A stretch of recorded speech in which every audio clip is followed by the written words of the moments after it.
So like a lot of you, I've been trying to wrap my head around this San Jose Sharks season, figure out what's happened, where we're at, and all the different potential ways this could go in the very near future. And what I've come up with as a main thought is this. Their biggest challenge right now is the balance between patience and urgency. Those are two very different things, but they're both a necessity, but they also kind of counteract each other. Let me explain what I'm talking about here. Patience is the obvious, in that change is definitely not going to happen overnight. It's not going to be an instant turn from struggles to success. It's going to take some time. And as we've already even seen their first game under the new regime, the Sharks actually took some leads, actually had a 3-2 lead in the third period, and allowed the final 4 goals of the game unanswered to lose big. So we understand, though, that patience, right? It's going to take time to break some old habits. It's going to take some time to gain some of that mental edge back, right? When you've lost 6 in a row, it's not just a matter of when and you're back on track. It takes a while to gain that steam and that confidence back individually and collectively. And part of that, it's also difficult. It takes some time to reestablish your identity, to figure out how your team wins games. You talk about finding a way to win. Usually there's 1 or 2 or 3 different calling cards, things you can lean on to go out and get those games consistently. I'm not sure the Sharks have that right now. And so I think what's realistic is that you would look at game-to-game improvements, right? It's not going to be one game where it changes for good. I mean, it would be great if there was that type of tipping point, but you have to understand that this game to the next game to the next game to the next game is where you evaluate if things are moving in the right direction.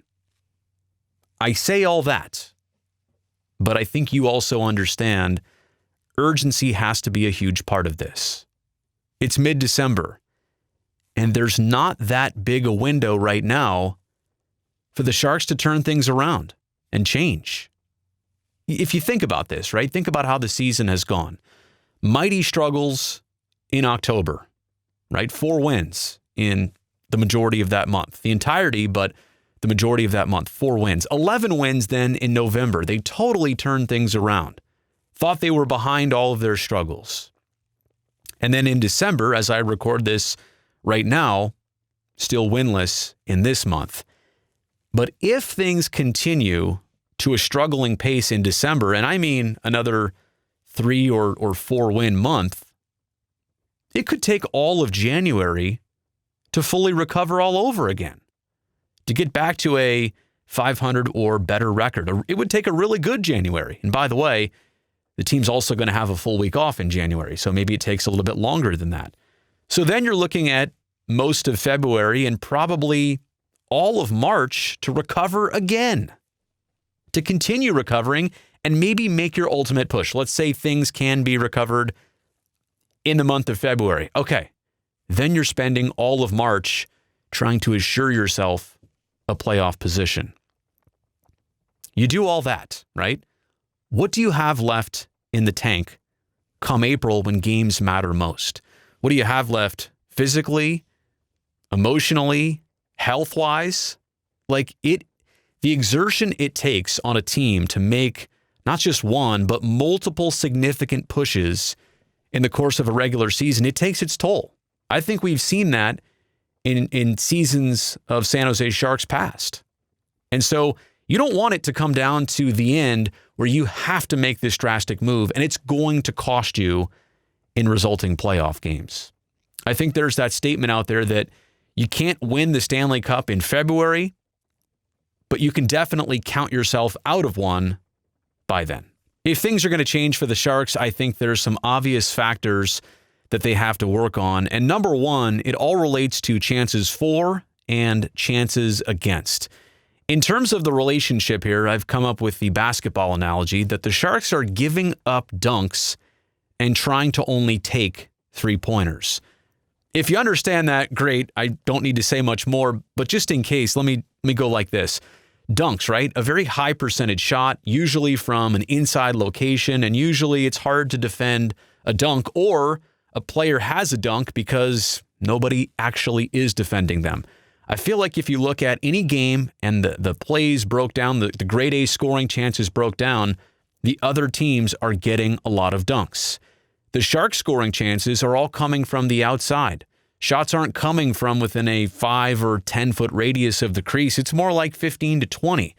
And if you think about basketball, it's not to say that teams can't hit three-pointers, but the shooting percentage on a dunk, it's like 95%. You rarely ever miss. And the shooting percentage on a three-pointer is like 25 to 30%. So the Sharks have to just get more scoring chances like the ones they're giving up. I hate to say it that way. It seems cruel, but it's pretty straightforward. Another thing would be the amount of penalties this team has taken.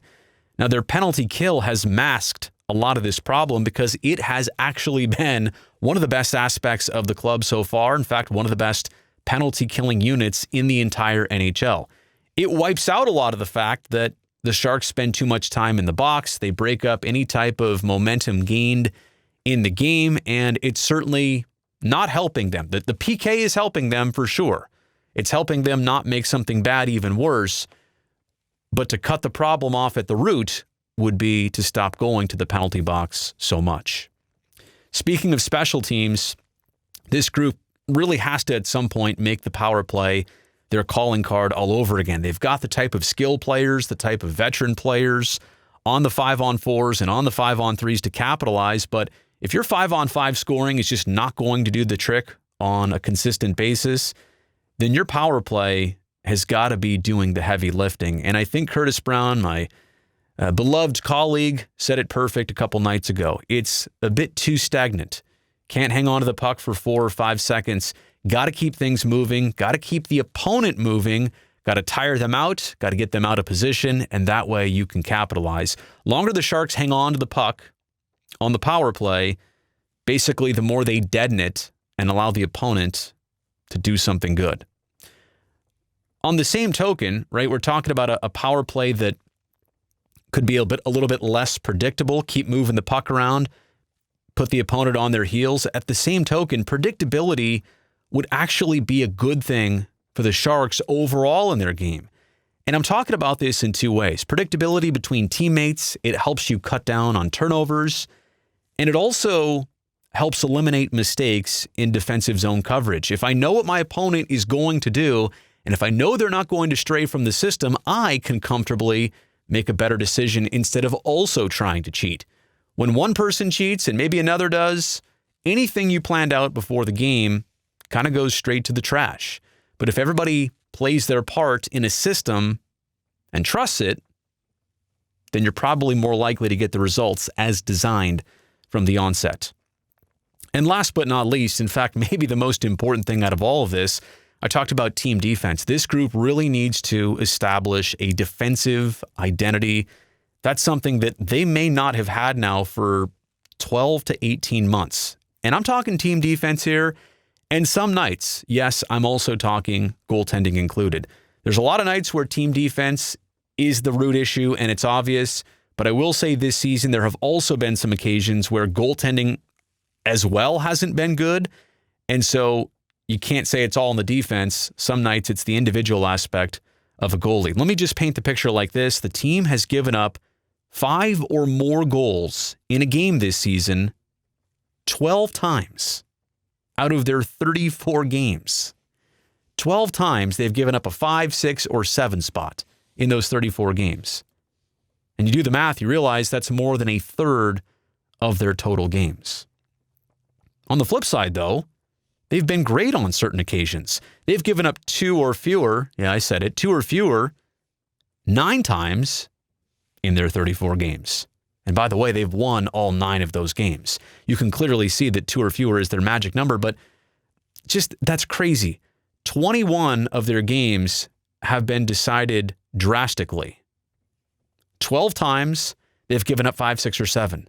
9 times they've given up 2 or fewer. So it's pretty much all or nothing on a night-to-night basis defensively. If you could just calm that down a little bit, if you could smooth that out a little bit, I guarantee the results would come a lot better than they have been. Last but not least, this point, that coaching changes in the Sharks organization, they have been super rare over the years. In fact, this team has only had 5 different head coaches since the 97-98 season. Now, we draw it back to then, but you figure that most of the early parts of the 90s, they were an expansion team. Of course, they were going to have a couple, swift changes behind the bench because they were just trying to figure things out. 5-6 years into their existence, since then, they've only had 5 different men behind the bench. And I don't think it's fair, but I know there's this sentiment among certain people here in Northern California that regular seasons don't matter for the Sharks. They're going to make it to the playoffs, right? They do every year. Well, almost every year. They'll be in the playoffs, right? That's when people will start to pay attention because, like I said, the regular season is a gimme. Guess what? I'm not so sure about that right now. Not sure the team feels that way. The players feel that way right now. The standings certainly don't indicate it. But this is a regular season that you've got to pay attention to. This is a regular season that matters. In fact, I really feel like the next couple weeks, from mid-December, maybe into the first week of January, these next 3 weeks could very well define the rest of this Sharks season.